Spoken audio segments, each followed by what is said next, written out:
بسم اللہ الرحمن الرحیم۔ السلام علیکم میرے پیارا اسلام کے پیارے دوستو۔ رمضان المبارک کے مجرب اور پاورفل وظیفے کے ساتھ آپ کی خدمت میں حاضر ہیں۔ امید کرتے ہیں کہ آپ سب خیریت سے ہوں گے اور اللہ پاک کی رحمت سے خوش و خرم ہوں گے۔ دوستو، اگر آپ چاہتے ہیں کہ سارا سال آپ پہ اللہ کی رحمت برستی رہے، اتنا رزق آ جائے جسے سنبھالنا مشکل ہو جائے، تو یہ ویڈیو آخر تک ضرور دیکھیں۔ اس ویڈیو میں ہم آپ کو رمضان المبارک کا چاند دیکھ کر کرنے کے لیے ایک ایسا عمل بتائیں گے جس سے انشاءاللہ تعالی پورا سال آپ کا رزق بارش کی طرح برسے گا۔ دوستو، وظیفہ تو بہت ہی آسان ہے۔ ہر شخص جسے سورہ قدر آتی ہے وہ یقیناً خوش نصیب افراد میں شامل ہو جائے گا، جس پہ سارا سال اللہ کی خاص رحمتیں برستی رہیں گی۔ ویڈیو میں آگے بڑھنے سے پہلے آپ سے اتنی سی درخواست کہ دوستو، اگر آپ نے ابھی تک ہمارا چینل پیارا اسلام کو سبسکرائب نہیں کیا ہوا تو ابھی سے ہم آپ سے یہ ریکویسٹ کرتے ہیں کہ آپ سب سے پہلے ہمارے چینل پیارا اسلام کو ضرور سبسکرائب کر لیں اور ساتھ ہی لگے بیل کے بٹن کو بھی کلک کر لیں تاکہ فیوچر میں اپلوڈ ہونے والی تمام معلوماتی اسلامک ویڈیوز آپ تک باقاعدگی کے ساتھ پہنچتی رہیں۔ رمضان المبارک کو دیگر تمام مہینوں پر فضیلت حاصل ہے۔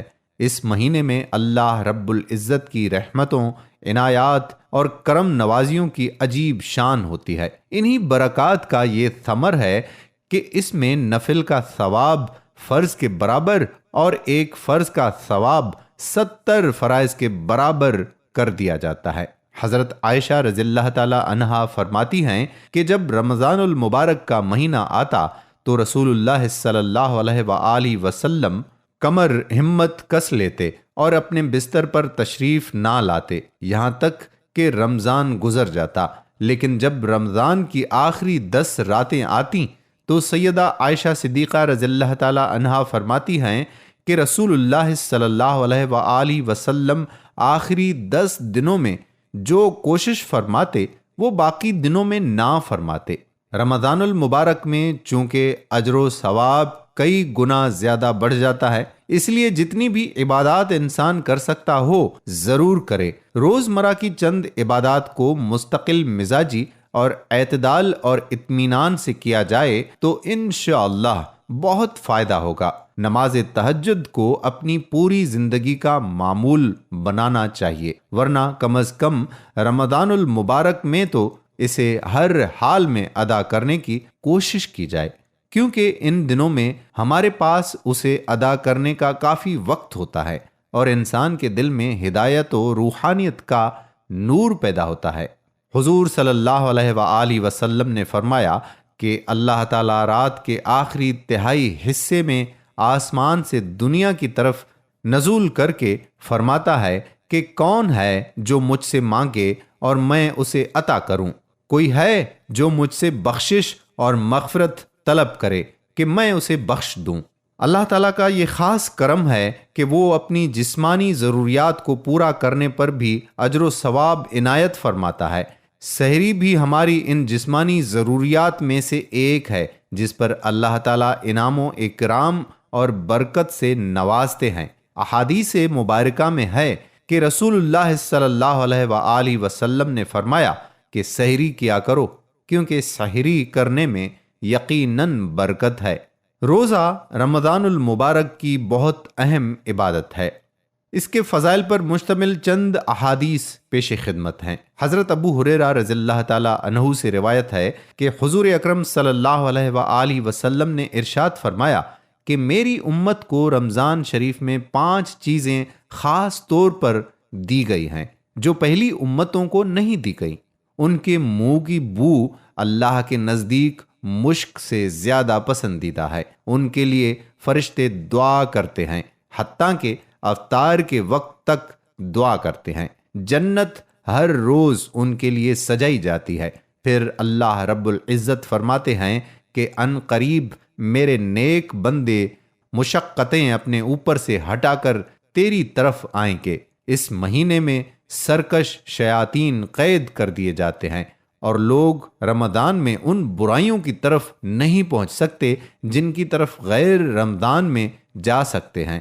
رمضان کی آخری رات میں روزہ داروں کی مغفرت کی جاتی ہے۔ صحابہ کرام رضی اللہ تعالی عنہم نے عرض کی کہ کیا یہ شب قدر ہے؟ ارشاد فرمایا کہ نہیں، بلکہ دستور یہ ہے کہ مزدور کو مزدوری کام ختم کرنے کے وقت دی جاتی ہے۔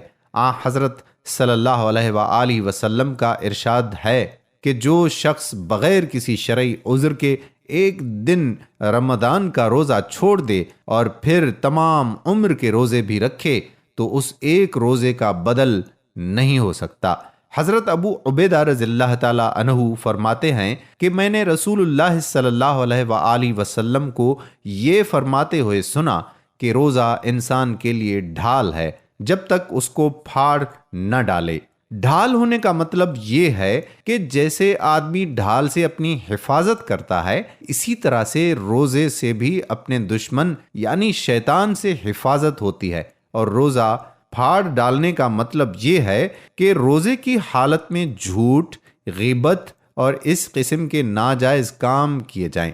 لہٰذا روزے کے حقیقی فوائد اور ثمرات اس وقت حاصل ہوں گے جب انسان ان گناہوں کی چیزوں اور یعنی کاموں سے بچا رہے۔ حضرت ابو ہریرہ رضی اللہ تعالی عنہ روایت کرتے ہیں کہ حضور اکرم صلی اللہ علیہ وآلہ وسلم کا ارشاد ہے کہ 3 آدمیوں کی دعا رد نہیں ہوگی۔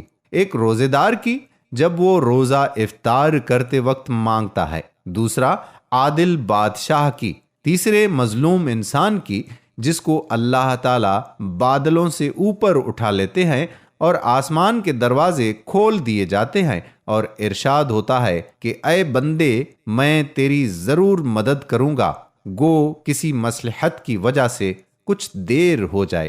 کعب بن عجر رضی اللہ تعالی عنہ فرماتے ہیں کہ ایک مرتبہ رسول اللہ صلی اللہ علیہ وآلہ وسلم نے ارشاد فرمایا کہ ممبر کے قریب ہو جاؤ۔ ہم لوگ قریب ہو گئے۔ جب آپ صلی اللہ علیہ وآلہ وسلم نے ممبر کے پہلے زینے پر قدم رکھا تو فرمایا آمین، دوسرے زینے پر قدم رکھا تو پھر فرمایا آمین، جب تیسرے پر قدم رکھا تو پھر فرمایا آمین۔ جب آپ صلی اللہ علیہ وآلہ وسلم خطبے سے فارغ ہو کر نیچے تشریف لائے تو ہم نے عرض کیا کہ ہم نے آپ صلی اللہ علیہ وآلہ وسلم سے ایسی بات سنی ہے جو پہلے کبھی نہیں سنی۔ آپ صلی اللہ علیہ وآلہ وسلم نے فرمایا کہ اس وقت جبرائیل علیہ السلام میرے پاس آئے تھے۔ جب میں نے پہلے درجے پر قدم رکھا تو انہوں نے کہا کہ ہلاک ہو جائے وہ شخص جس نے رمضان کا مبارک مہینہ پایا اور پھر بھی اس کی مغفرت نہیں ہوئی۔ میں نے کہا آمین۔ پھر جب میں دوسرے زینے پر چڑھا تو انہوں نے کہا کہ ہلاک ہو جائے وہ شخص جس کے سامنے آپ صلی اللہ علیہ وآلہ وسلم کا ذکر مبارک ہو اور وہ درود نہ بھیجے۔ میں نے کہا آمین۔ جب تیسرے درجے پر چڑھا تو انہوں نے کہا کہ ہلاک ہو جائے وہ شخص جس کے سامنے اس کے والدین یا ان میں سے کوئی ایک بڑھاپے کی حالت میں آئیں اور وہ اس کو جنت میں داخل نہ کرائیں۔ میں نے کہا آمین۔ حضرت عمر بن خطاب رضی اللہ تعالی عنہ فرماتے ہیں کہ میں نے رسول اللہ صلی اللہ علیہ وآلہ وسلم کو یہ ارشاد فرماتے ہوئے سنا کہ رمضان میں اللہ تعالی کا ذکر کرنے والا بخشا جاتا ہے اور اس مہینے میں اللہ تعالی سے مانگنے والا بے مراد نہیں رہتا۔ ہماری یہ دعا ہے کہ ہمیں بھی چاہیے کہ ہم نبی کریم صلی اللہ علیہ وآلہ وسلم کے نقش قدم پر چلتے ہوئے ایسا ہی رمضان گزارنے کی مکمل کوشش کریں۔ اگر آپ چاہتے ہیں کہ پورا سال آپ کی طرف رضا کسی طرح سے آئے جیسے گہرائی کی طرف پانی بڑھے، سارے سال کی برسات ہو، تو رمضان المبارک کا چاند دیکھ کر 21 مرتبہ سورہ قدر پڑھیں۔ انشاءاللہ تعالی پورا سال آپ کے اوپر رزق اس طرح سے برسے گا۔ آخر میں میرے دوستو، ہم آپ سے یہ گزارش بھی کرتے ہیں کہ اگر آپ ہماری خصوصی دعا میں شامل ہونا چاہتے ہیں تو کمنٹ میں اپنا نام ضرور تحریر کریں اور اس ویڈیو کو دوسرے بھائیوں اور بہنوں تک صدقہ جاریہ کی نیت سے ضرور شیئر کریں۔ اور ایسی ہی اچھی اچھی ویڈیوز کے لیے آپ سے یہ بھی گزارش کرتے ہیں کہ آپ ہمارا چینل پیارا اسلام ضرور سبسکرائب کر لیں اور ساتھ ہی لگے بیل کے بٹن کو بھی ضرور پریس کریں تاکہ فیوچر میں اپلوڈ ہونے والی ویڈیوز کا نوٹیفیکیشن آپ دوستوں تک بر وقت ملتا رہے۔